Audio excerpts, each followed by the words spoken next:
For your zigzag and trim seam, you're going to start with a plain seam just like this, okay? You need to do your straight seam first.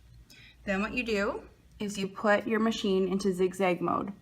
For this machine, just press mode 4. Don't mess with any of the settings, okay? Leave the default settings. We're gonna bring the fabric over back to the machine.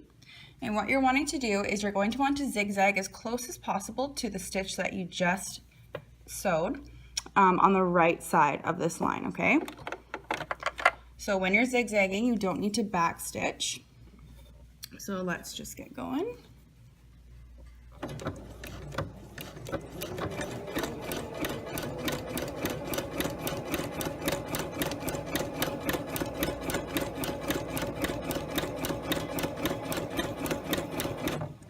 Okay, perfect. I use my presser foot, pull it out so that there's a long tail, and there is the first part of this seam. Clip your threads, and then we'll go on to the next part. Now that you have this part of the seam finished, you're going to take your shears and trim as close to the zigzagged edge as possible.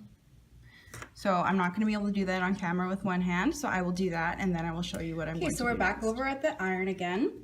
As you can see, I probably could have added one stitch right there and maybe a little, the next stitch right there, but that's all right. What you're gonna do is open up your seam and then you're gonna press this to one side, okay? So that's different from the plain seam.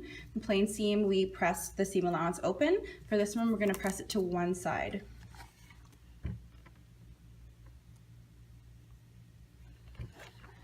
Okay, and this color of pink actually turns a little bit purple when it gets warm, but then when it cools down, it goes pink again.